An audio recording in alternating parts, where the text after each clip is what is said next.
আমন্ত্রণ সবাইকে road two democracy অনুষ্ঠানের সঙ্গে আছি আমি ইলিয়াস হোসেন। অনুষ্ঠানটি ZSRM এর সৌজন্যে শুক্র থেকে রবি এই 3 দিন এই সময়ে আরটিভিতে নিয়মিত সম্প্রচার হয়। দর্শক, নির্বাচনের সময় কাঙ্ক্ষিত সংস্কার আর বিচার প্রক্রিয়ার অগ্রগতি এই 3 প্রশ্নে ঘুরপাক খাচ্ছে দেশের রাজনীতি। সব দলই চায় সংস্কার, কিন্তু ভোট কবে এই নিয়েই এখন বিভাজন। জামাত ও এনসিপির মতে আগে দরকার রাষ্ট্রীয় কাঠামোর সংস্কার আর বিচারে দৃশ্যমান অগ্রগতি। তাদের আরও দাবি গণপরিষদ গঠনের মধ্য দিয়েই হোক নতুন সূচনা। অন্যদিকে বিএনপি সহ বেশিরভাগ দল বলছে সংস্কার ও বিচার চলমান প্রক্রিয়া, কিন্তু রাজনৈতিক স্থিতিশীলতার জন্য জরুরি দ্রুত নির্বাচন।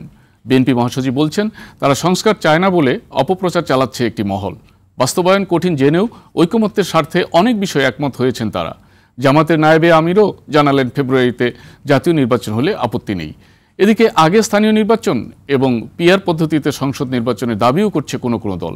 কমিশনের ধারাবাহিক বৈঠকের পরও মৌলিক সংস্কারে এখনও নেই সবার ঐকমত্য। ফলে আগামী ফেব্রুয়ারিতে নির্বাচন আদৌ হবে কিনা সে প্রশ্ন তুলছেন অনেকে। এই প্রেক্ষাপটে আজকের আলোচনা সংস্কার, বিচার বনাম নির্বাচন, সমাধান কোন পথে? আর এই নিয়ে আলোচনার জন্য আজ আমাদের সঙ্গে স্টুডিওতে আছেন বিএনপির জাতীয় নির্বাহী কমিটির সদস্য শেখ রবিউল আলম, গণ অধিকার পরিষদের সাধারণ সম্পাদক রাশেদ খান এবং জাতীয় নাগরিক পার্টি এনসিপির যুগ্ম সদস্য সচিব আলাউদ্দিন মোহাম্মদ। দর্শক, এই প্ল্যাটফর্ম আপনার। সরাসরি প্রশ্ন তুলুন, দ্বিমত থাকলে চ্যালেঞ্জ করুন। লাইভ আলোচনায় যুক্ত হতে ফোন করুন স্ক্রিনে দেখানো নম্বরে। যাচ্ছি মূল আলোচনায়। শেখ রবিউল আলম, আপনাকে দিয়ে শুরু করি। আপনারা লক্ষ্য করেছেন যে বিএনপির নির্বাচনের কথা সবসময় বলে আসছে, দ্রুত নির্বাচন, এবং তারা মনে করছে যে নির্বাচন হচ্ছে না বলেই দেশে এক ধরনের রাজনৈতিক অস্থিতিশীলতা তৈরি হচ্ছে বা এই সরকার আইন শৃঙ্খলা পরিস্থিতি নিয়ন্ত্রণ ঠিকমতো করতে পারছে না। নির্বাচন হয়ে গেলেই কি তাহলে বিষয়গুলো সব আয়ত্তে চলে আসবে, এরকম আপনাদের দাবি? ধন্যবাদ আপনাকে, ধন্যবাদ বিরোধী সহ আলোচক এবং এই মুহূর্তে আরটিভির সাথে যারা যুক্ত আছেন। নির্বাচন হয়ে গেলেই সব সমস্যার সমাধান হবে তা আমি বলছি না, তবে সব সমস্যার সমাধান শুরু হবে। আচ্ছা, কারণ রাষ্ট্রে একটি নির্বাচিত সরকার থাকা বাধ্যতামূলক, কারণ নির্বাচিত সরকার হচ্ছে জনগণের সরকার। নির্বাচিত সরকার মানে হচ্ছে জনগণের রাষ্ট্র ব্যবস্থাপনায় প্রত্যক্ষ অংশগ্রহণের সুযোগ। সেই পথ রুদ্ধ রেখে বা সেই পথ অনিশ্চিত রেখে রাষ্ট্র ব্যবস্থাপনায় সফল হওয়া যায় না। এখন প্রশ্ন হচ্ছে সংস্কার এবং বিচার। হ্যাঁ, এটারও প্রয়োজন আছে, এ দুটিরও প্রয়োজন আছে, কিন্তু নির্বাচন অপরিহার্য প্রয়োজন, এরকম একটা বিষয়। অগ্রাধিকার দিচ্ছেন আপনি? হ্যাঁ, দিচ্ছি। এখন যেহেতু আমাদের 17 বছরের একটা দানবীয় ফ্যাসিবাদী সরকারের পতন হয়েছে, তারা রাষ্ট্র কাঠামোকে, নির্বাচন ব্যবস্থাপনাকে রাজনৈতিক বিবেচনায় ব্যবহার করে যে কোনো মূল্যে ক্ষমতায় থেকেছে বিধায় কিছু জরাজীর্ণতা আমাদের আছে। একটা গ্রহণযোগ্য নির্বাচনের ক্ষেত্রে কিছু অন্তরে আছে, কিছু সংস্কারের প্রয়োজন আছে। আবার ধরেন ফ্যাসিবাদের বিচার তো কাম্যই, তাই তো? তো এই দুটি চলতেই হবে, থাকবে, এবং প্রয়োজনীয় সংস্কার, প্রয়োজনীয় বিচার নির্দিষ্ট সময়ের মধ্যে যতটুকু করা যায় ঐক্যমতের ভিত্তিতে আমরা করতে চাই, এগোতে চাই। পাশাপাশি আমরা জাতীয় নির্বাচন করে রাষ্ট্র ব্যবস্থাপনায় জনগণের নির্বাচিত সরকার প্রতিষ্ঠিত করতে চাই। মনে রাখা দরকার, জনগণের নির্বাচিত সরকার প্রতিষ্ঠিত হলে এই সংস্কার এবং বিচার আরও গতি পাবে, আরও বেশি জনসম্পৃক্ততা পাবে, আরও বেশি ধরেন জনগণের সম্পৃক্ততা হবে সংস্কারের সাথে, এবং বিচার যেটা হবে, ফ্যাসিবাদের যে বিচার হবে, সেই বিচারেও জনগণের প্রত্যক্ষ পরোক্ষ সম্পৃক্ততা বাড়বে। যার ফলে সংস্কার এবং বিচারকে অজুহাত করে নির্বাচনকে পিছনের কোনো সুযোগ নেই। ইতিমধ্যে কিন্তু যদি ফেব্রুয়ারিতে আপনি নির্বাচন ধরেন, আমি ধরে নিচ্ছি 1.5 বছরের মতো সময় যাচ্ছে। এখন 1.5 বছর একটি দেশে সংস্কার এবং বিচারের নামে মানুষ ভোটাধিকার প্রতিষ্ঠিত হবে না, রাজনৈতিক দলগুলি রাষ্ট্র ব্যবস্থাপনায় জনরায়ের ভিত্তিতে রাষ্ট্র ব্যবস্থাপনার সুযোগ পাবে না, সেটি হতে পারে না। অর্থাৎ এখনও পর্যন্ত ফেব্রুয়ারিতে নির্বাচন হলো 8 মাস বাকি। প্রয়োজনীয় সংস্কার যেগুলি আমরা একমত হয়েছি, অধিকাংশ সংস্কারে তো একমত হওয়া গিয়েছে, এবং যেগুলি আমরা একমত হয়েছি সেটা কিন্তু ম্যাসিভ সংস্কার।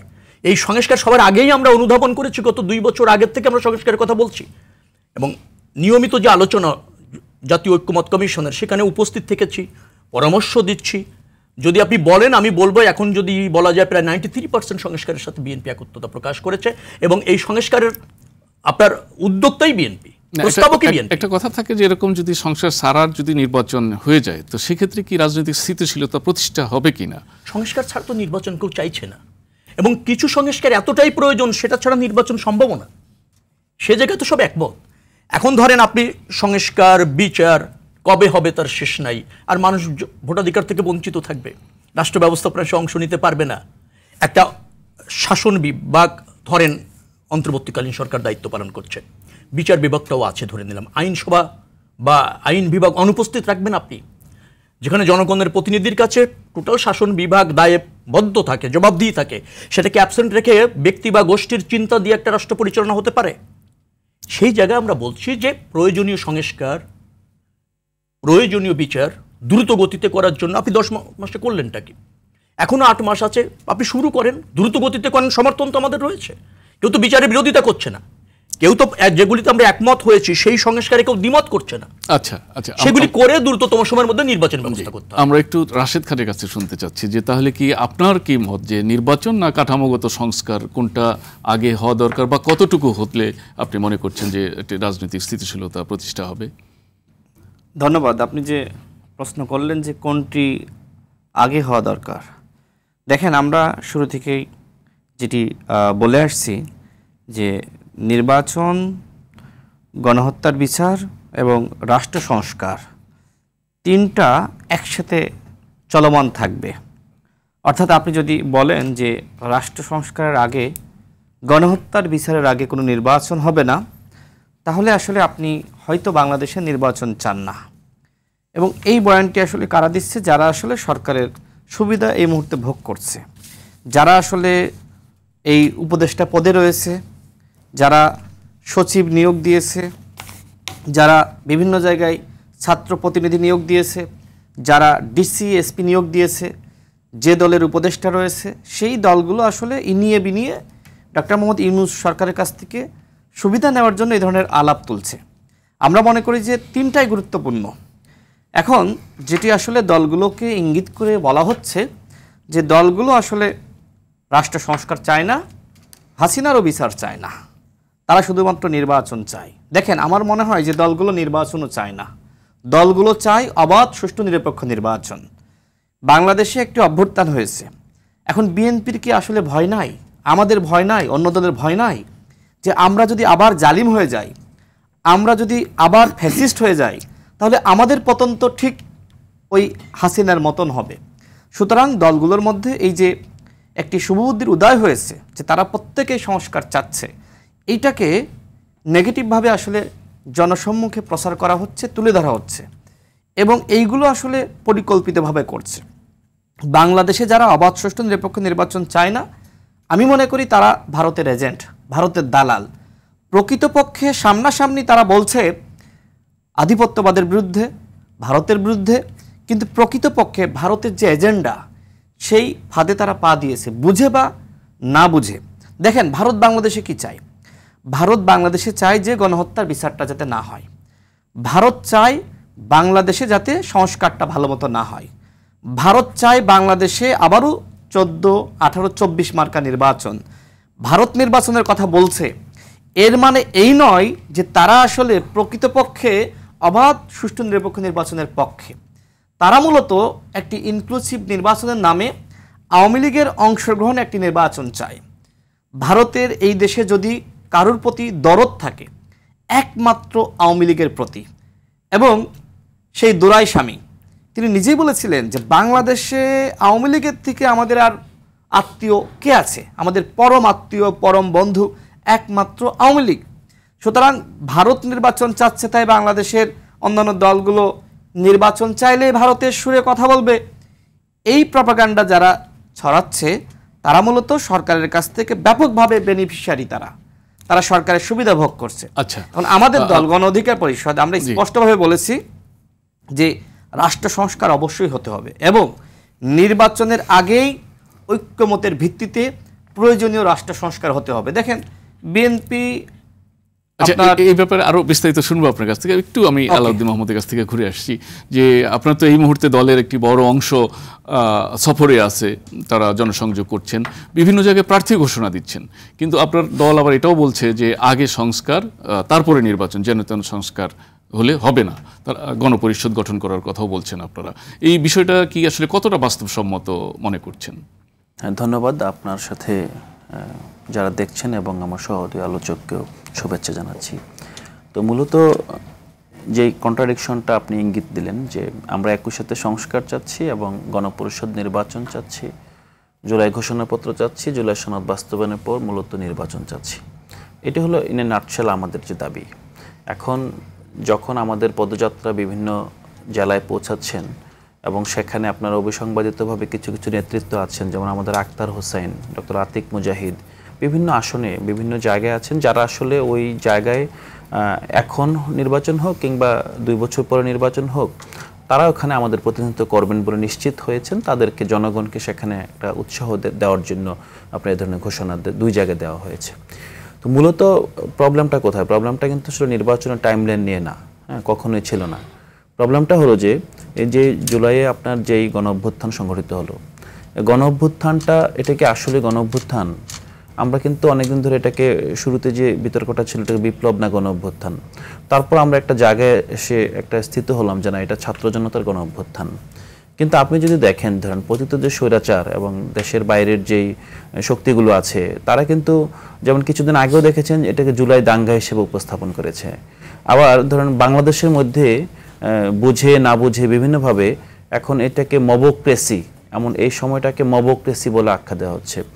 মূলত যে ঘটনাটা ঘটছে, যে গণ অভ্যুত্থানটা আমরা বলছি, আমরা বিজয়ী শক্তি, আমরা যারা এখন আছি তারা বলছে আপনার এটা গণ অভ্যুত্থান, কিন্তু এখন এই সেটে যারা আছেন আপনারা সবাই কিন্তু গণ অভ্যুত্থানের পক্ষে, সবাই বলছে গণ অভ্যুত্থান। কিন্তু আপনার 5 বছর পর, 10 বছর পর যখন ইতিহাস লেখা হয়, যখন ইতিহাসের ক্রীড়ানকরা আসলে সামনে থাকে না সাক্ষ্য দেওয়ার মতো, হ্যাঁ, এবং অনেকগুলোই মানুষের মেমোরি থেকে ধীরে ধীরে মুছে যেতে শুরু করে, তখন আপনি এটাকে কিভাবে গণ অভ্যুত্থান বলবেন? আপনি যে বলছেন সংবিধানের 106 ধারা মোতাবেক এখানে সরকার গঠিত হয়েছে, এটা কিন্তু সংবিধানের 106 ধারা মোতাবেক এই সরকার গঠিত হয়নি। দুলা ভাই, ইঞ্জিন ঠিক না থাকলে গাড়ির যেমন কোনো ভরসা নাই, ভালো রড না হইলে বাড়ির কোনো ভরসা নাই, দুইটাই বিপজ্জনক। তো কোন রড কিনবো? কেন? জেডএসআরএম 25 বছরের পথ চলায় নিরাপদে রাখার প্রত্যয়ে এটা 106 ধারা মোতাবেক হাইকোর্টের রেফারেন্স নেওয়া হয়েছে, কিন্তু সরকারটি অসাংবিধানিক সরকার, এটা কোনোভাবে সাংবিধানিক সরকার না। আবার আপনি বলছেন আপনি সাংবিধানিক সমঝোতা সরকার, বা আপনারা সবাই মিলে এটি গঠন করেছেন না, কিন্তু এটা আইনগত সম্মতি নিয়ে, সবার সম্মতি নিয়ে অবশ্যই গঠন হয়েছে, এটা সবাই অংশীদার এটার। কিন্তু তার মানে আপনি যদি আইনগতভাবে চিন্তা করেন, এই সরকার কিন্তু আপনি এটার যেই ভিত্তি, এই ভিত্তিটা নির্ভর করছে পরবর্তীতে যখন আবার আপনার সংসদ স্থাপন হবে, সংসদ এটাকে যদি রেটিফাই করে তখন এই সরকার বৈধতা পাবে। এখন আমরা দেখেন এই সরকার মানে কার্যত প্রথম যেভাবে প্রতিষ্ঠিত হয়েছিল, হ্যাঁ, তখন এটা একটা প্রেক্ষাপট ছিল। ওই সময় হয়তো বা আমরা বড় ধরনের আপনার ইনস্টেবিলিটি কিংবা আরও কেওয়াস এড়ানোর জন্য সরকার এটা কাজটা করেছে। কিন্তু এখন যেই অবস্থায় আছে, আপনি যদি এই প্রশ্নের ফয়সালা না করেন, হ্যাঁ, এখানে জুলাই ঘোষণাপত্রের দাবি আমরা আপনার গত বছরের ডিসেম্বরের 31 তারিখ আমরা ফরমালি জুলাই ঘোষণাপত্রের জন্য আমরা প্রস্তুতি নিয়েছিলাম, এবং সরকার থেকে তখন বলা হলো যে আমরা অন্যান্য দলগুলোর সাথে আলোচনা করে সরকারিভাবে ঘোষণাপত্র দেওয়া হবে। তারপর অন্যান্য দলগুলোকে ডাকা হলো, বৈঠক হলো, কথাবার্তা হলো, চাচক্র হলো, পরবর্তীতে এর দাবি থেকে আস্তে আস্তে অন্য সবাই সরে গেল। এখন আমরা দেখেছি যখন আওয়ামী লীগের কার্যক্রম নিষিদ্ধের দাবিতে ছাত্র জনতা আবার রাস্তা নেমেছে, তখন তারা টাইম দিয়েছে যে 30 কার্যদিবসের মধ্যেই জুলাই ঘোষণাপত্র দেওয়া হবে। এখন জুলাই ঘোষণাপত্র কিন্তু 30 কার্যদিবসের মধ্যে দেওয়া হয়নি। এখন সরকার একটা নতুন জিনিস ইনোভেট করেছে, সেটা হলো যে জুলাই সনদ দেওয়া হবে, জুলাই চার্টার দেওয়া হবে। এখন একটা বিষয়কে আমাদের এস্টাবলিশ করতে হবে, জুলাইটা কি, জুলাই সনদ কেন, এটা কি অগাস্ট সনদ না কেন, কিংবা এটা গণঅভ্যুত্থানের সনদ না কেন? আপনি বলতেছেন জুলাই সনদ, তার মানে জুলাই যে significant month here, event here, কি ইভেন্ট, এটা রেফারেন্স কি? এটা রেফারেন্সের জন্য তো একটা ঘোষণাপত্র প্রয়োজন। এখন কেউ কেউ এখন বলছে যে রাজনীতি আবেগ দিয়ে চলে না। আপনি যে ঘর থেকে আপনার যেই নারী ছুটে এসেছিলেন, স্কুল থেকে যেই শিক্ষার্থী ছুটে এসেছিলেন, ইউনিভার্সিটি থেকে, কলেজ থেকে, গার্মেন্টস শ্রমিক, রিক্সা পোলার, সবাই যেভাবে রাস্তা নেমেছিলেন, এটা তো মানুষের আবেগ। রাষ্ট্র আসলে একটা আবেগের নাম। আবেগ না থাকলে রাষ্ট্র টিকে না। মানুষ যে যুদ্ধ করে ৭১ আমরা যুদ্ধ করেছি, যুদ্ধ কিন্তু আবেগ দিয়ে যুদ্ধটা হয়। সেটাই, যখন আপনি দীর্ঘমেয়াদী পরিচালনার দিকে যাবেন তখন হয়তো আবেগটাকে সংযত করে পরিকল্পিতভাবে চালাতে হবে। আপনি যুদ্ধটা আবেগ দিয়ে হয়, যুদ্ধের যে পরিণতি, যুদ্ধের পরে পুনর্গঠনটা আপনি তখন বস্তুনিষ্ঠতা, যৌক্তিকতা, আবেগের বৈধতা দিতে হবে। আবেগের বৈধতাটা কোথায়? আবেগকে আপনি কি অ্যাকনোলেজ করবেন না? আপনি বলেন যে আবেগের রাস্তার ছেলেরা ধরেন 1400 ছেলেকে জীবন দিয়ে দিয়েছে, তো আপনি বলেন যে ঠিক আছে ওরা আবেগে জীবন দিয়ে দিয়েছে, যেটা আপনার আরাফাত বলেছিল ওদেরকে আপনার এডিক্ট করা হয়েছে, ওদেরকে ড্রাগ দেওয়া হয়েছে, যে জন্য ওরা বুক পেতে গুলি, মানে এটা তো একটা ড্রাগ। এটা কি ড্রাগ? এটা দেশপ্রেমের ড্রাগ, এটা দেশকে পুনর্গঠনের, দেশকে ভালোবাসার সেই আবেগকে তুচ্ছ-তাচ্ছিল্য করে যদি আমরা আবারও সেই ভুল করি, তাহলে কিন্তু আগামীতে নির্বাচন ফেব্রুয়ারিতে হবে, এপ্রিলে হবে, এটা ইস্যু না। ইস্যুটা হলো যে নির্বাচনের আগে আমাদেরকে এই কিছু বিষয়ে ফয়সালা করতে হবে। এখানে জুলাই ঘোষণাপত্র লাগবে, ঘোষণাপত্রের পর যে ঐক্যমত্যের ভিত্তিতে জুলাই সনদ করার কথা বলা হচ্ছে, এই সনদ দিতে হবে। দেওয়ার পর আপনি তারপর বলেন যে জাতীয় ঐক্যমত্য কমিশন ঘোষণার আগে সংবিধান সংস্কার কমিশন থেকে কিভাবে এই সংবিধান সংস্কার করা হবে, সেক্ষেত্রে আপনার অপশন দেওয়া হয়েছে। প্রথম অপশন দেওয়া হচ্ছে গণপরিষদ নির্বাচন, দ্বিতীয় অপশন দেওয়া হচ্ছে গণভোট, তৃতীয় অপশন দেওয়া হয়েছে অধ্যাদেশ জারি, অধ্যাদেশের পর পরবর্তী সংসদে সেটাকে রেটিফাই হবে। এখন কিসের ভিত্তিতে সরকার প্রথম দুটো অপশন বাদ দিয়ে তৃতীয় অপশনে চলে যাচ্ছে, এটা কিন্তু কোনো সুস্পষ্ট জবাব নেই। আমরা এখন নির্বাচন ফেব্রুয়ারিতে, এখন আপনি আগে জানুয়ারিতে নিয়ে আসেন, ডিসেম্বরে নিয়ে আসেন, বাট এইগুলো করতে তো সময় লাগে না। এই কাজগুলো নির্বাচন করতে আগ্রহী আপনারা, রাজনৈতিক দল হিসেবে এই বিষয়গুলো সুরাহা হতে হবে, এটাই আপনার কথা। আপনি এটাই বলতে চাচ্ছেন আর কি। রবিউল ভাই, আপনি মনে হয় কিছু একটু বলতে চাচ্ছিলেন এর মাঝখানে আর কি। তো আমি আপনার সাথে একটু যোগ করে দিই আর কি, আপনি যেটা ভাবছিলেন তার সাথে যদি এটি একটু বলেন যে এই যে নির্বাচনের পথে যে বিএনপির এখন যে চাওয়াটা আর কি, তো সেক্ষেত্রে তারা বলছেন যে যত দ্রুত নির্বাচন হতে পারে, তো এই যে ওনাদের যে চাওয়া আর আপনাদের যে চাওয়া, এর মধ্যে কি কোনো আসলে রাজনৈতিক কৌশল নিয়ে কাজ করছে বিএনপি, যে ওই অতগুলো দাবি পূরণ আগে নাকি নির্বাচনটা দ্রুত হতে হবে, এই একটা প্রেশার ক্রিয়েট করছে কিনা বিএনপি? এটা এক ধরনের রাজনৈতিক কৌশল কিনা? না, কৌশলের কিছু না। সংস্কার আমরা কিভাবে চাই? আমরা সংস্কারটা চাই, সংস্কারটা তো হতে হবে জনস্বার্থে, তাই তো? রাষ্ট্রের কাঠামোটা যাতে স্বতন্ত্রভাবে ফাংশন করে, গণতন্ত্রে যাতে অব্যাহত থাকে, রাষ্ট্রের জন্য জনকল্যাণে ব্যবহার হয়, এটাই তো সব সংস্কারের। হ্যাঁ, আমার মনে হয় এটা সবারই কাম্য আর কি, যে জনকল্যাণে। আমরা সে ব্যাপারে আমাদের যে অভিজ্ঞতা, আমাদের যে কমিটমেন্ট, রাষ্ট্র ব্যবস্থাপনায় আমাদের যে অভিজ্ঞতা, রাজনীতির যে অভিজ্ঞতা এবং সংস্কার নিয়ে আমাদের যে উপলব্ধি, সেটা একেবারে আপনার রূপরেখা আকারে অঙ্গীকার করেছি আমরা জনগণের কাছে। এবং আমাদের ওই সংস্কার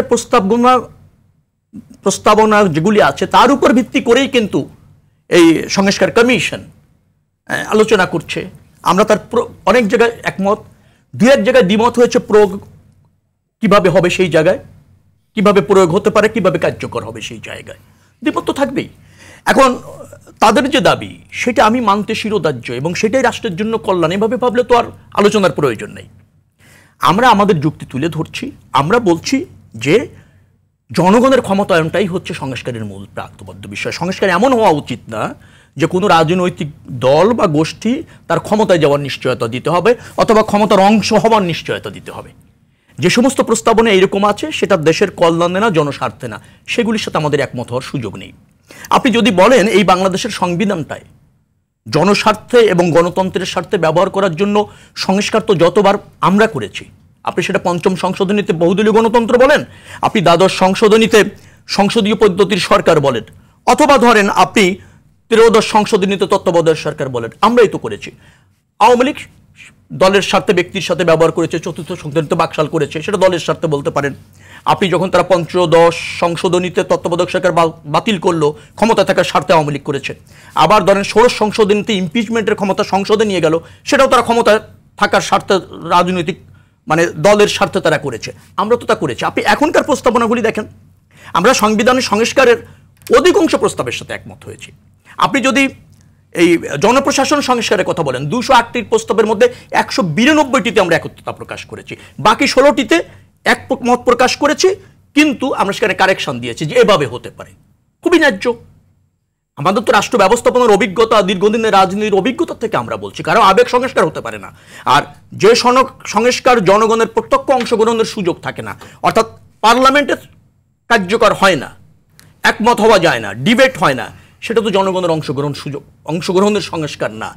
তো কোনো ব্যক্তি বা গোষ্ঠীর ভাবনা বা দলের ভাবনা, কোনো কমিশনের ভাবনাই শিরোধার্য আমাদের কাছে। এভাবে ভাবলে আমরা সংস্কারে বাধা সৃষ্টি করি। যারা এটা বলেন তো তাদের সংস্কারের প্রস্তাব তো আরেকজনকে চাপিয়ে দেওয়ার মতো, সে জায়গায় আমাদের দ্বিমত রয়েছে। আমরা সংস্কার আবারও বলছি যে রাষ্ট্র ব্যবস্থাপনায় যেখানে জরাজীর্ণতা আছে, যে সংস্কারগুলি করলে গণতন্ত্র এবং রাষ্ট্র ব্যবস্থাপনায় জনগণের অংশ নেওয়া নিশ্চিত হয়, সরকার জবাবদিহি থাকে, কাঠামো স্বতন্ত্র থাকে, সেই জায়গায় আমাদের কোনো দ্বিমত নেই। আপনি যদি দুদক কমিশনের কথা বলি, দেখেন 47টি প্রস্তাব 46টির সাথে আমরা একটা হয়েছি।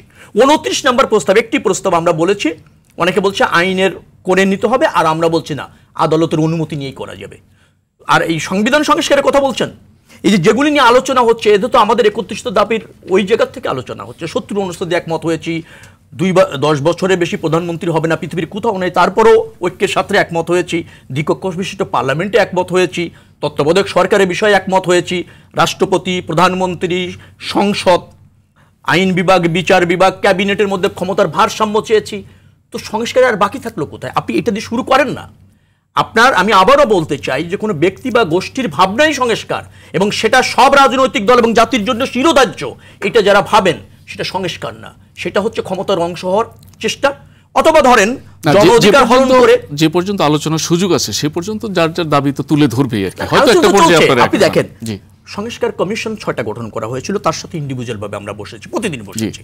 এখন জাতীয় ঐক্যমত কমিশন হয়েছে, সেখানেও প্রতিদিন উপস্থিত থেকে 166টি প্রস্তাব সবগুলো লিখিত জবাব দিয়েছি।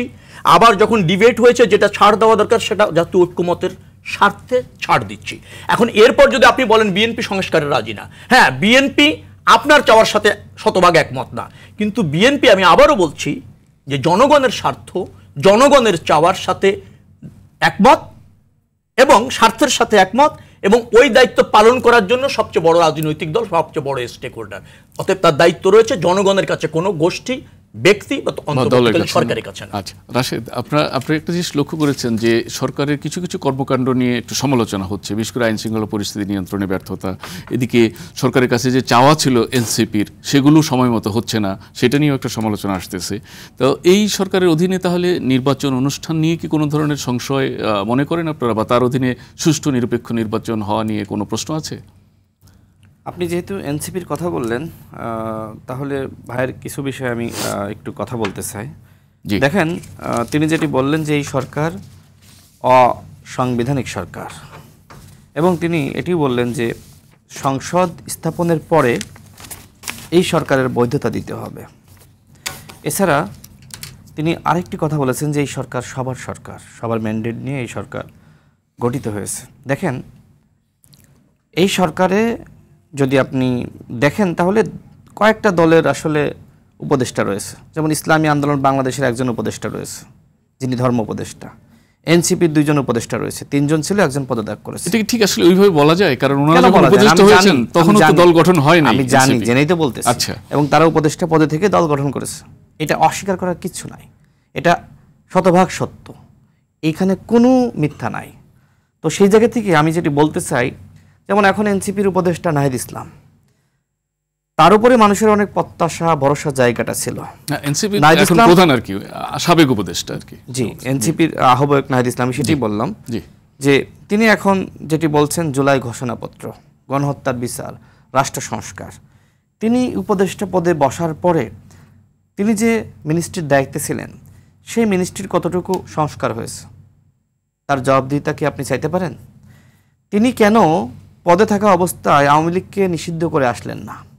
তিনি কেন পদে থাকা অবস্থায় জুলাই ঘোষণাপত্র বা জাতীয় সনদ সেটার বাস্তবায়ন করে আসলেন না?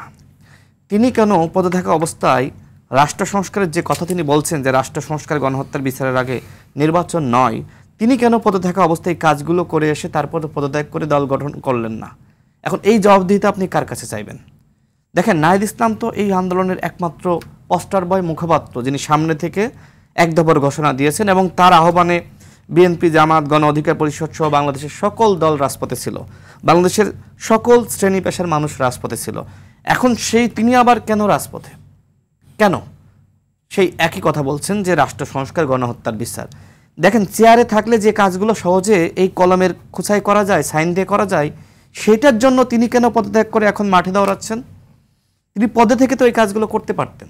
তার মানে এখানে রাজনীতি, তার একটা দল গঠন করতে হবে এবং সেই দল যতক্ষণ না পর্যন্ত গুছিয়ে নিতে পারবে ততক্ষণ পর্যন্ত তিনি আসলে এই দাবিগুলো জানিয়ে যাবেন। যতক্ষণ পর্যন্ত দেরি হয় এরকম মনে করছেন? হতে পারে, কারণ এই সরকারের সবথেকে বেনিফিশিয়ারি তো এনসিপি। এনসিপির নেতাদের আত্মীয় স্বজনকে বিভিন্ন জায়গায় চাকরি দেওয়া হয়েছে, তাদের নেতারা বিভিন্ন জায়গায় ছাত্র উপদেষ্টা। আপনি খোঁজ নেন, বিভিন্ন মিনিস্ট্রিতে খোঁজ নেন ছাত্র উপদেষ্টা, তাদের নেতারা বিভিন্ন আপনার উপদেষ্টার পিও হয়েছে, হ্যাঁ, বা এপিএস হয়েছে না? এটা তো সত্য, এটা তো মিথ্যার কিছু নাই।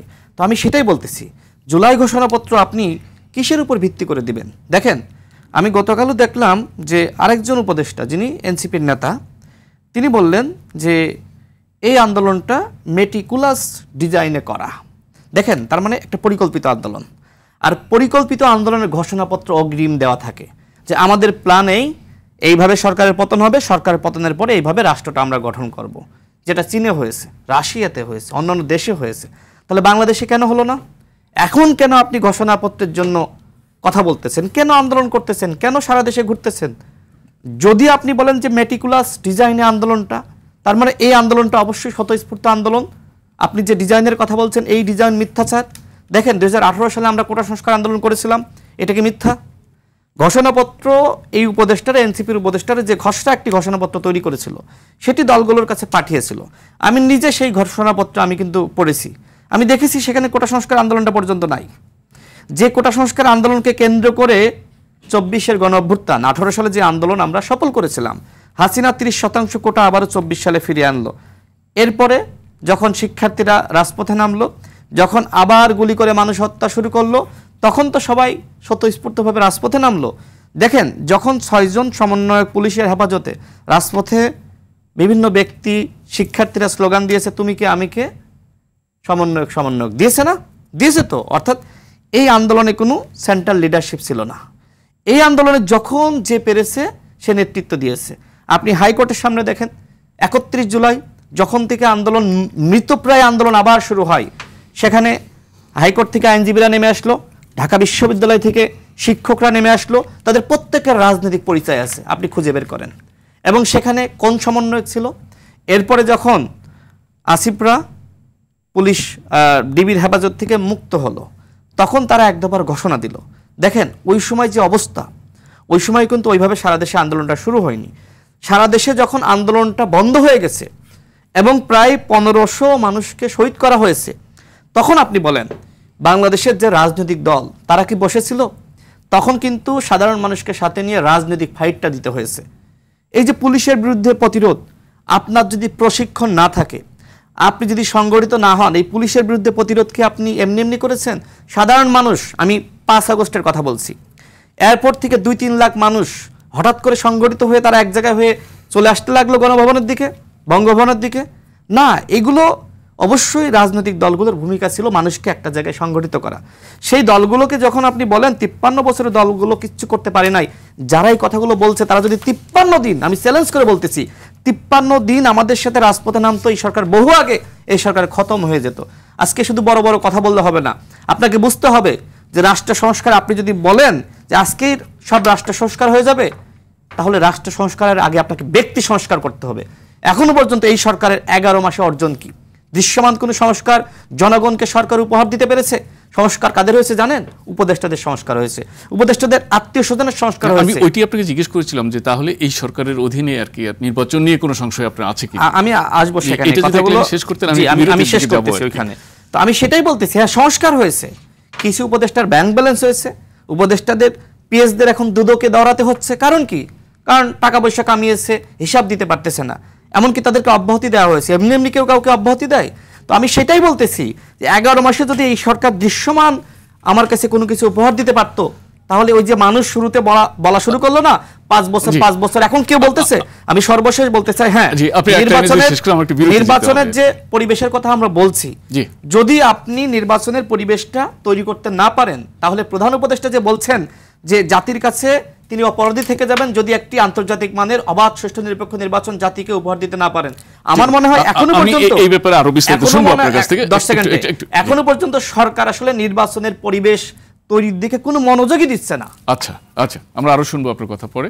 আলাউদ্দিন মোহাম্মদ, আপনার কাছে যেতে চাচ্ছি, সেটি হচ্ছে যে আপনারা বলছেন যেন তেন নির্বাচন চাই না, একটি গ্রহণযোগ্য নির্বাচন আর কি। এই গ্রহণযোগ্য নির্বাচনটা বোঝাতে ঠিক কি বোঝাতে চাইছেন এই বিষয়ে?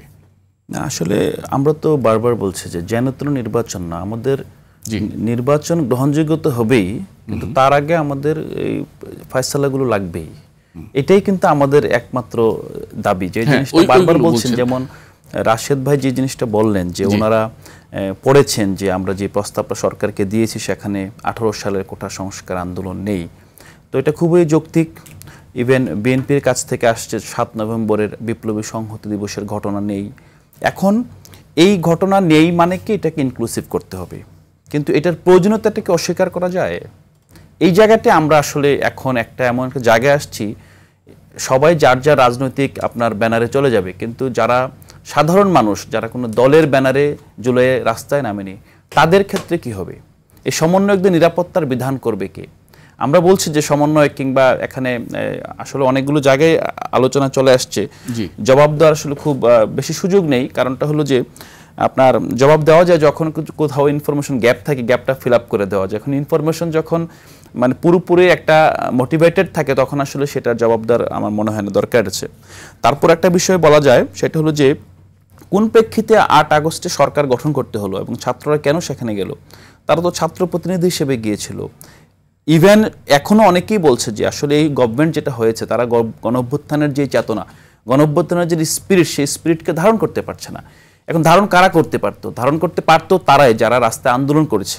এখন যে ঐতিহাসিক ভুল আমরা করেছি, যে জাতীয় সরকার আমরা করতে পারিনি, সেই ভুলের দায় কি ছাত্ররা দিবে এখন? তো সে প্রেক্ষিতে আমাদের একটা বড় জায়গা দেখেন, এখন যদি নির্বাচন হয়, আপনি যেটা রবিউল ভাই বললেন যে সংসদ নির্বাচন হবে, জনগণের প্রতিনিধিত্ব থাকবে, গণভোটে কি জনগণের প্রতিনিধিত্ব থাকবে না? গণপরিষদে কি জনগণ ভোট দেবে না? আমি একটু ইন্টারফেয়ার করি, বাংলাদেশে গণভোটের যে ইতিহাস, সেটা কিন্তু খুব একটা সুখকর না। গণভোটে সাধারণত মানুষ যায় না ভোট দিতে। গণভোটে যদি সবসময় সরকারগুলোই একটা আয়োজন করেছে, যতগুলো গণভোট হয়েছে। একটা বিষয় দেখেন ইলিয়াস ভাই, যদি বিএনপি মনে করে যে তারা আসলে গণভোটের মাধ্যমে তাদের কাছ থেকে কোনো অধিকার ছিনিয়ে নেওয়া হচ্ছে অথবা নির্বাচনকে প্রলম্বিত করা হচ্ছে বিভিন্নভাবে, ধরেন তারা কিন্তু জনগণকে মোটিভেট করতে পারে, তারা কিন্তু জনভোটের রায়কে তারা আপনার উল্টে দিতে পারে। আর একটা বিষয় এখানে গুরুত্বপূর্ণ, সেটা হলো যে গণভোট কিসের ভিত্তিতে হবে? যেমন বারবার একটা জায়গায় বলে যে সংসদে সংস্কার হবে। সংসদে তো সংস্কার হয় না, সংসদে হয় সংবিধান সংশোধনী। সংসদ করতে পারে না কোনোভাবে, পৃথিবীর কোনো সংস্কার করতে পারে না। সংস্কারের জন্য দরকার হয় আপনার গণপরিষদ নির্বাচন, আর গণপরিষদ যদি না হয় নিদেন পক্ষে আপনাকে গণভোটে যেতেই হবে, কারণ আপনি সংসদে কি সংস্কার করবেন? বিএনপি এখন বলছে তারা পঞ্চম সংশোধনী ফিরে যেতে চাচ্ছে। পঞ্চম সংশোধনীকে তারা কেন ফিরে যাবে? কারণ পঞ্চম সংশোধনীতে তারা যেই পরিবর্তন আনয়ন করেছিল, পরবর্তীতে কোনো এক সংসদ সেটাকে উল্টে দিয়েছিল। এখন আমরা যেটা বলছি যে এত বড় গণঅভ্যুত্থানের পর এই ছাত্র জনতা রক্তের উপর দাঁড়িয়ে যেই আপনার একটা ঐক্যমত তৈরি হচ্ছে, আপনারা বলছেন যে এটাকে সংসদে গিয়ে আপনাকে একটা সংশোধনে আনা হবে। সাপোজ ধরেন সংসদে আপনার সংশোধনে আনা হলো, পরবর্তীতে কি কোনো সংসদ এসে 2/3 জুড়ে সংশোধনীকে বাতিল করতে পারে না? অবশ্যই পারে। তাহলে আমরা কি সাস্টেনেবল কোনো সমাধানের দিকে যাচ্ছি? আমরা বলছি যে না, আসলে এই বিএনপি সেই বিএনপি না, এটা অনেক পরিবর্তন হয়ে গিয়েছে, আসলে এইবার যে নেতৃত্ব সবকিছু মিলে। বাট আপনি কি থানা আক্রমণ ঠেকাতে পেরেছেন? আপনি কি ভোলার ধর্ষণ ঠেকাতে পারছেন? আপনি কি হোটেলে ঢুকে আপনার বনানী মতো জায়গায় একজন রাজনৈতিক নেতৃত্ব, ছোটখাটো নেতা না, সে একদম মহানগরের বড় নেতা, তারা সরাসরি তার লোক ঢুকে এখানে ভাঙচুর চালাচ্ছে, আপনি বলবেন তো হ্যাঁ আমরা তো তাকে শোকজ করেছি, তাকে বহিষ্কার করেছি, কিন্তু কিসের ভিত্তিতে তারা সেই সাহস পায়? আপনি এই বিষয়টা চিন্তা করেন যে কি তাকে সেই ম্যান্ডেট দিয়েছে? সে আপনার একজনকে উলঙ্গ করে পিটিয়েছে, হাজব্যান্ডকে বেঁধে রেখে ওয়াইফকে পিটিয়েছে কৃষক দলের নেতারা, কিন্তু আসলে কিন্তু বাংলাদেশের জনগণ সত্যিকার অর্থে বিএনপিকে অনেক বেশি সুযোগ দিচ্ছে। বিএনপির এই ঘটনাগুলোতে ফুঁসে পড়ার কথা। আপনি একটা বিষয় দেখেন, মুরাদনগরে এক পরিবারের মা, সন্তান এবং মেয়েকে, ছেলে এবং মেয়ে 3 জনকে খুন করেছে গণপিটুনিতে, এবং সেখানে আপনার দেখা যায় সংশ্লিষ্টতা পাওয়া গিয়েছে। যারা এটাকে আপনার ওই ঘটনার সাথে যুক্ত, যে চেয়ারম্যান, যে মেম্বার, তারা এটাকে সেলিব্রেট করছে কিসের ভিত্তিতে? না, আপনি কি বলছেন যে ওই যে যথাযথ সংস্কার না হচ্ছে না বলেই এই নেতাকর্মীরা এটা করার সুযোগ পাচ্ছে? একটা বিষয় এটার সাথে বোধহয় এটা কি মেলানো হচ্ছে? অবশ্যই এটার সাথে এটা মেলানো যায়। কি কোন জায়গায় মেলানো যায়? আপনি দেখেন একটা বিষয়ে বাংলাদেশে কিছু জায়গা আপনার, যেমন আমরা যেটা বলছি যে যেটা রবিউল ভাই বললেন যে 10 বছরতে একমত হয়েছে, কন্ডিশনালটা কি? যে তাকে আপনার এনসিসি যে আপনার যেই সাংবিধানিক প্রতিষ্ঠানগুলোর যে প্রধান নিয়োগের ক্ষেত্রে যে আপনার একক ব্যক্তি থেকে আপনার এটাকে একটা গণতান্ত্রিক ওয়েতে নিয়োগটা দেওয়া যাবে, সেই জায়গা থেকে কিন্তু আপনার সরকারকে অথবা ঐক্যমত্য কমিশনকে সরে আসতে হবে। এখন আপনি একটা জায়গা দেখেন যে তাহলে ভয়টা কিসের? যে আমি যদি এখানে 2 মেয়াদ মেনে নিলাম, আচ্ছা ঠিক আছে মেনে নিলাম, তো এইটার সাথে আপনি এনসিসির কন্ডিশনটা কেন? এনসিসি তো এইটাই হয়েছে যেটা প্রধানমন্ত্রীকে ঈশ্বরের পরে যে ক্ষমতা বাংলাদেশে দেওয়া হয়েছে, এই ক্ষমতার কারণে আপনি দেখেন হাবিবুল আওয়াল আপনার আদালতে বলছে যে যদি মৌলিক সংস্কার না হয় এখানে কখনোই নির্বাচন সম্ভব না, আপনার গ্রহণযোগ্য নির্বাচন। দ্বিতীয় আপনার দেখেন নুরুল হুদা, তিনি আদালতে কি বলেছেন? তিনি জানতেন না, এজেন্সির লোকেরা নির্বাচন আপনার করে দিয়েছে। তখন যখন জানতে পেরেছেন উনি তখন আসলে আর কিছু করার ছিল না। কিসের ভিত্তিতে কার অর্ডারে করেছে? যদি প্রধানমন্ত্রী এখানে অথবা রাষ্ট্রপ্রধানের যদি গ্রিন সিগন্যাল না থাকতো, এটা কি পারে কখনো রাষ্ট্রীয় এজেন্সির আগে নির্বাচন রাত্রেবেলা ভোট দিয়ে দিবে? এই জায়গাটা ভবিষ্যতে যে হবে না, বলছি না যে বিএনপি করবে, বিএনপির কথা বলছি না, রাষ্ট্রের যে কেউ যারা আসবে ক্ষমতায় তারা যদি এটা না করতে পারে, এটা যাতে রিপিট না হয়। আমরা যে বলছি যে বারবার, যেটা রাশেদ ভাইও বললেন যে তারা তো আসলে কোনো ঘোষণাপত্র দেয় নাই, আর ঘোষণাপত্র দেয় না। 3 আগস্টে কি ঘোষণা ছিল? 3 আগস্টে আপনারা এখন ভিডিও দেখেন, নাহিদ ইসলাম সরাসরি ঘোষণা দিয়েছেন যে আমরা আসলে ফেসিবাদের পতন চাই, আমরা বলছি না শেখ হাসিনার পতন চাই, আমরা বলেছি নতুন রাজনৈতিক বন্দোবস্ত। যে বন্দোবস্ত শব্দ নিয়ে আমরা হাসাহাসি করছি, বন্দোবস্তটা সেটাই, আমরা যে রোল অফ গেম রাজনীতির সেটা পরিবর্তন করতে চেয়েছি। রোল অফ গেমটা কি? যে এই জিনিসগুলো সংস্কার হলে নির্বাচন গ্রহণযোগ্য হবে। না, আমরা এমনটা কি বোঝাতে চাচ্ছেন? নির্বাচন মানে আমি ওটা জানতে চেয়েছিলাম তো যে গ্রহণযোগ্য নির্বাচন বলতে ডিসেম্বরে দিয়ে দেন, বাট আমাদের বিষয়টা রাষ্ট্রের মৌলিক জায়গায় মৌলিক পরিবর্তন দরকার, মৌলিক পরিবর্তন লাগবে। আমি বিশ্বাস করি এই জায়গায় আমরা যে 4 জন আছে 4 জনের মধ্যে কেউ অস্বীকার করবে না মৌলিক পরিবর্তন লাগবে, কিন্তু একটা জায়গায় আসলে দ্বিমত দেখা যাচ্ছে যে পরিবর্তনটা কিভাবে হবে। আমরা যেই জায়গায় দাবি জানাচ্ছি যে আমাদের জায়গাটা হলো টেকসই এবং আমাদের জায়গাটা হলো যে নন রিটার্নেবল, আপনি আর বারবার ফিরে যেতে হবে না, এটা সামনের দিকে এগিয়ে যাবে। বিএনপি কিংবা অন্যান্য যেই বিএনপির সাথে অ্যালায়েন্স তারা দাবি করছে যেটা, সেটা একটা কসমেটিক সংস্কার। এই সংস্কারটা যে কোনো সময় আপনার উল্টে দেওয়া যাবে, আমরা সেই জায়গায় দ্বিমত করছি। মৌলিক সংস্কারের জায়গায় কিন্তু কারোর সাথে কারো দ্বিমত। আচ্ছা, আপনারা এখানে বলছেন যে এই জিনিসগুলো করলে তাহলে নির্বাচনটা গ্রহণযোগ্য হবে এবং ভবিষ্যতে আর এটা রিপিট হবে না। নির্বাচন আসছে না, আমরা বলছি যে এই আমি আমার আজকে যে সংস্কার, বিচার এবং নির্বাচন এর মধ্যেই তো আলোচনাটা রাখতে চেয়েছি, আপনার সিলেবাসের বাইরে যাচ্ছে না, কিন্তু এই জিনিসগুলো করলে রাষ্ট্রটা শক্তিশালী রাষ্ট্র হবে এবং একটা রাষ্ট্র যখন শক্তিশালী হয়, রাষ্ট্রের প্রতিষ্ঠানগুলো যখন সংহত হয়, তখন কিন্তু রাষ্ট্রের নির্বাচন না, রাষ্ট্রের দুদক বলেন, নির্বাচন বলেন, বিচার বিভাগ বলেন, রাষ্ট্রের প্রতিটা প্রতিষ্ঠান স্বাধীনভাবে শক্তিশালীভাবে কাজ করতে পারে। আচ্ছা রবিউল ভাই, আমরা যেটা শুনলাম আলাউদ্দিন মোহাম্মদের কাছে যে সংস্কারের স্বপ্ন নিয়ে তারা কথা বলছে, যারা দল গঠন করেছে এবং আর যাতে কোনো ফ্যাসিস্ট ফিরে না আসে, সেই লক্ষ্যেই তারা এই দাবিগুলো করছে। তো আপনার কাছে কি মনে হয় এটা কতটা এই বিষয়ে আপনারা যারা অভ্যুত্থানের পক্ষের লোক আছেন কতটা ঐক্যমতে পৌঁছতে পারবেন এবং নির্দিষ্ট সময় নির্বাচনটা আদায় করতে পারবেন সরকারের কাছ থেকে? ফ্যাসিস্টের তারা তাদের মাথার মধ্যে চেকে বসেছে। কাদের মাথার মধ্যে? এনসিপির মধ্যে। একটু বুঝিয়ে বলেন যদি। পৃথিবীতে কোথায় সংবিধান আছে যা পরিবর্তন করা যায় না? আমাকে একটু বলবেন। পৃথিবীতে এমন একটা সংবিধান হয় যা দিয়ে ফ্যাসিবাদ ঠেকানো যায়, স্বৈরশাসক ঠেকানো যায়? পৃথিবীতে যেখানে ফ্যাসিবাদ এবং স্বৈরশাসকরা ক্ষমতা নিয়েছে সেখানে সংবিধানে ছিল এগুলি অন্যায়, এগুলি নিষিদ্ধ, সংবিধান সংসদ সব অকার্য করেই হয়। কোন সংবিধানে পৃথিবীর থাকে না যে ঠিক আছে ফ্যাসিবাদ বৈধ, কিন্তু ফ্যাসিবাদ প্রতিষ্ঠিত হয়, অগ্রাহ্য করা হয়। সংবিধানে সংসদে নাকি সংস্কার হয় না, সংসদেই সংস্কার হয়, গণপরিষদে নতুন সংবিধান হয়। সংসদের কাজই হচ্ছে বিদ্যমান আইন পরিবর্তন, সংশোধন, পরিমার্জন, নতুন আইন প্রণয়ন, এগুলি সংসদে হয়। এটাই সংসদের কাজ, জানেনই না, বলে দিলেন যে সংস্কার সংশোধনে হয়, গণপরিষদে হয়। গণপরিষদের নতুন, আমি আবারও বলছি, সংবিধান প্রণয়নের কাজে ব্যবহার হয়।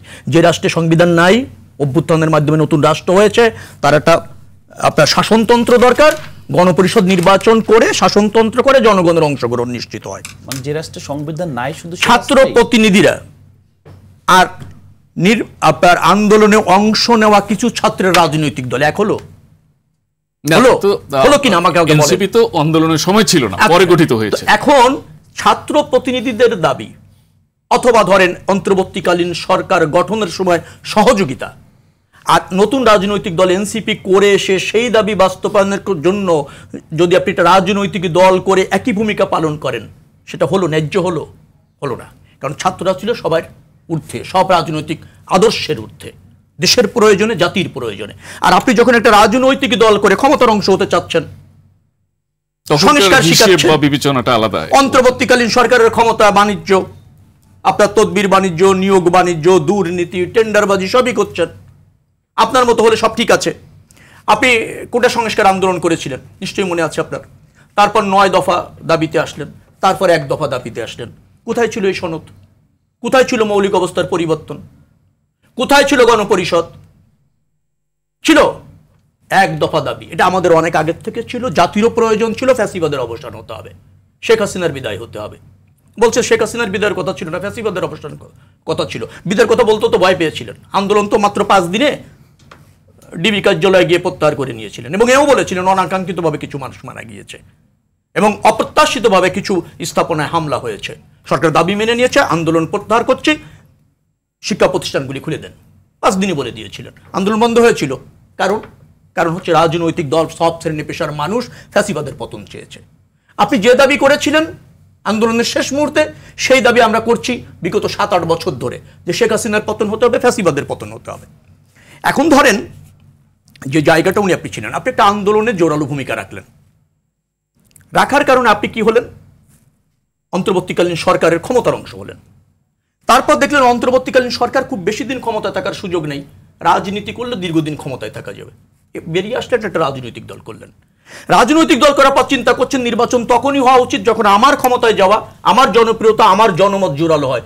সেই পরিবেশ করে তারপর আমাকে ক্ষমতায় যেতে হবে। আর অন্যান্য রাজনৈতিক দল এবং সরকারের উপর চাপ প্রয়োগ করে নিজের অভিপ্রায়টাই সংস্কার। এইভাবে যারা ভাবেন তারা নব্য স্বৈরাচার। আমি আবারও বলি, এই যে জুলাই সনদের কথা বলছেন, আমরা তো মতামত দিয়ে দিয়েছি জুলাই সনদ কি হবে। আমাদের কাছে মতামত চেয়েছে সরকার, আমরা মতামত দিয়ে দিয়েছি। সরকার কেন করে না জুলাই সনদ? যদি ব্যর্থতা থেকে থাকে এ দায় সরকারের। প্রয়োজনীয় সংস্কার কেন করে না সরকার? ক্ষমতা প্রমাণ করতে চায় কি? আর সেখানে কি এনসিপির ইন্ধন আছে কি? এই প্রশ্ন তো জাতির কাছে আছে। আপনি আইন শৃঙ্খলা পরিস্থিতি অবনতি যদি বলে থাকেন কেউ, অনেকে বলছেন যে এই পরিস্থিতিতে নির্বাচন করা যায় না, দায় কার? নিশ্চয়ই সরকারের। রাজনৈতিক দলগুলি সহযোগিতা করছে, দেশ এবং জাতি সরকারের পাশে আছে। তারপর যদি সরকার একটা বিশেষ রাজনৈতিক দলের প্রতি দুর্বলতা দেখিয়ে তাদের ক্ষমতায় যাওয়া নিশ্চিত করবার জন্য জনগণের অংশগ্রহণের নির্বাচন উপেক্ষা করতে চায়, প্রলং করতে চায়, সেটা তো আরেক ধরনের ধরেন গণতন্ত্র হরণ, অথবা ধরেন রাষ্ট্র ব্যবস্থাপনায় জনগণের অংশগ্রহণ থেকে বিরত রাখার অপকৌশল বা অপচেষ্টা। একটা কথা আপনাকে বলে শেষ করি। বলেছেন হাসান আব্দুল্লাহ, জনগণকে বলছে আপনারা 200 টাকার বিনিময়ে ভোট বিক্রি করেন না। যে জনগণ জীবন দিল, 70-এ দিয়েছে, হ্যাঁ, কাঙ্ক্ষিত শাসন পায়নি, কাঙ্ক্ষিত বাংলাদেশ পায়নি, 24-এ জীবন দিয়েছে, সেই জনগণকে বলছেন 200 টাকার বিনিময়ে আপনারা ভোট বিক্রি করে দেন না। কেন? অনাস্থাটা কেন? আস্থাটা রাখতে চান না। কেন রাখতে চান না? কারণ যতটা না রাজনীতিতে মনোযোগ, তার চেয়ে বেশি ক্ষমতায় অংশ হওয়ার জন্য মনোযোগ। যারা এভাবে ভাবেন সেই রাজনৈতিক দল স্বাগত জানাই, কিন্তু খুব বেশি জন আকাঙ্ক্ষা ধারণ করে রাজনীতি করতে পারবেন এবং জনগণের প্রত্যাশা বা সমৃদ্ধি পালনে ব্রত থাকবেন বলে মনে করছি। আপনাকে ধন্যবাদ রাশেদ। আমরা আসলে চাচ্ছি যে, আমরা না শুধু, পুরো দেশবাসী চাচ্ছে যে একটা ঐক্যমত্য প্রতিষ্ঠা হবে এবং একটি সুন্দর নির্বাচনের মাধ্যমে আগামীতে ক্ষমতা হস্তান্তর হবে। তো আপনি যদি এই ব্যাপারে ছোট্ট করে একটু বলতেন যে আসলে কোন জায়গাটায় আটকে আছেন। দেখেন, সংস্কারের জন্য ঐক্যমত দরকার। আপনি যে হট্টগোল তৈরি করছেন, অমুক দলের বিরুদ্ধে বলছেন, অমুক নেতার বিরুদ্ধে বলছেন, অভ্যুত্থানের আগে আপনি সবাইকে আহ্বান করলেন, আসেন আমরা সবাই মিলে একতাবদ্ধ হয়ে হাসিনার পতন ঘটাই।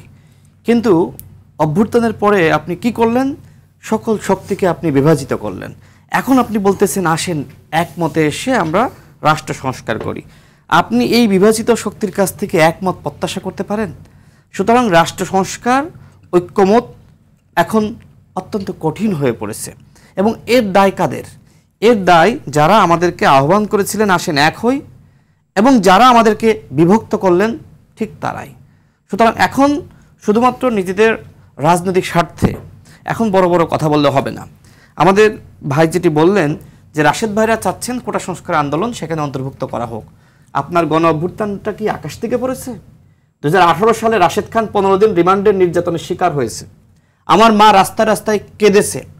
তখন আপনাদের মতন ছাত্র নেতারা কোথায় ছিল? আমার মার পাশে এসে দাঁড়িয়েছিলেন? না, আমি 24 সালে আমাদের পক্ষে বলছি যে আপনি চাইলে এটা অ্যাড করেন। আপনি বলেছেন 7ই নভেম্বর বিএনপি চাচ্ছে আর কোটা সংস্কার আন্দোলন গণ অধিকার পরিষদ আমরা বলছি পারলে এগুলো অ্যাড করে নেন। গণ অভ্যুত্থান শোনেন, 18 সালে আমরা যদি হাসিনার কাছে মাথা নত করতাম এই 24 সালে কোটা সংস্কার আন্দোলন হইতো না, আর গণ অভ্যুত্থান হইতো না। গণ অভ্যুত্থান অনেক ইতিহাস আপনারও জানা আমারও জানা, বই আমি একটা লিখতেছি সেখানে আপনার নামও থাকবে। সুতরাং এখন যদি বলেন গণ অভ্যুত্থানে অমকের ভূমিকা নাই, তমকের ভূমিকা নাই, এই দল গণ অভ্যুত্থানের শক্তি, আমি শেষ করি। দেখেন আমরা 71-এর পরে দেখেছি যে আওয়ামী লীগে যদি রাজাকার যোগদান করেছে তাকে বলা হয়েছে মুক্তিযোদ্ধা, স্বাধীনতার সপক্ষের শক্তি। আর এখন যারা এনসিপিতে যুক্ত হচ্ছে সে বিপ্লবে অংশ নিক আর না নিক সে বিপ্লবী, আর বাকিরা যারা গণঅভ্যুত্থানে অংশ নেওয়ার সত্ত্বেও এনসিপিতে যুক্ত হয়নি তাদেরকে বলা হচ্ছে ফেসিবাদের পক্ষের শক্তি। মানে আপনি কোথায় যাবেন? আপনি হট্টগোল সমাজে যেভাবে পাকিয়েছেন, নির্বাচনের কথা বলছেন, দেখেন এইটা সত্য। এখন সরকার বলছে ফেব্রুয়ারিতে নির্বাচন করতে চাই, খুব ভালো কথা, কিন্তু নির্বাচনের জন্য তো একটি পরিবেশ তৈরি করতে হবে। সরকার কি একটিবারের জন্য বলেছে যে নির্বাচনের জন্য পুলিশকে ফাংশনাল হতে হবে? আপনি শেষ লাইনটা বলে দেন, আমি আমাকে এক মিনিট সময় দেন। উনি তো বলেছে, দেখেন এই যে গণ অভ্যুত্থান হলো, গণ অভ্যুত্থানের পরে এই সরকারের জনগণকে সম্পৃক্ত করা দরকার ছিল না? কিন্তু আমরা কি দেখলাম? আমরা দেখলাম এলিটদের মাধ্যমে উপদেষ্টা পরিষদ গঠিত হয়েছে। এলিটরা এখন এলিটের মেকানিজম সারা জীবন ধরে যে স্বপ্ন দেখেছে সেই স্বপ্ন এখন বাস্তবায়িত করতে চায়। কিন্তু বাংলাদেশের বাস্তবতায় আপনি কতটুকু পারবেন কতটুকু পারবেন না সেটা আপনাকে বুঝতে হবে। যারা গণ অভ্যুত্থানে রক্ত দিল না, জীবন দিল না, যাদের সন্তান রাজপথে গেল না, বিদেশ থেকে এসে তারা হয়ে গেল উপদেষ্টা। আর এখানে আমরা যারা সংগ্রাম করলাম আমরা হয়ে গেলাম রাজাকার, আমরা হয়ে গেলাম বিপ্লব বিরোধী শক্তি, আমরা হয়ে গেলাম গণ অভ্যুত্থানের শক্তি সবাই। হাসিনার বিপক্ষে যারা দাঁড়িয়েছে সবাইকে নিয়ে রাষ্ট্র সংস্কার করতে হবে, সবাইকে নিয়ে গণহত্যার বিচার করতে হবে। আজকে গণহত্যার বিচারের নামে আপনারা কি শুরু করেছেন? বলছেন শুধুমাত্র রায় দিয়ে দিলেই গণহত্যার বিচারটা হয়ে যাবে। হাসিনাকে ভারত থেকে ফিরিয়ে আনার বন্দোবস্ত করেন। আপনার কথা বুঝতে পেরেছি আলাউদ্দিন মোহাম্মদ, আপনি যদি শেষ লাইন। না, আমার শেষ লাইন হলো যে যাদের রাজনীতি যেটার উপর ভিত্তি করে দাঁড়িয়ে থাকে তারা এটার বাইরে ভাবতে পারেন না। এখন যেটা আপনার রাশেদ বলেছেন, উনি খুব সুন্দরভাবে বলেছেন। আসলে ওনারা যেভাবে রাজনীতিটাকে দেখছেন মনে করছেন যে এনসিপি মনে হয় সব আপনার সরকারে গিয়ে এগুলো লুটে পুটে শেষ করে দিচ্ছেন। রবিউল ভাইয়ের ক্ষেত্রেও সেম, কিন্তু বাস্তবত আমরা আসলে সত্যিকার অর্থেই গণঅভ্যুত্থানের পর রাজনীতিতে এসেছি। আমরা একটা বড় প্রত্যাশা নিয়ে এসেছি।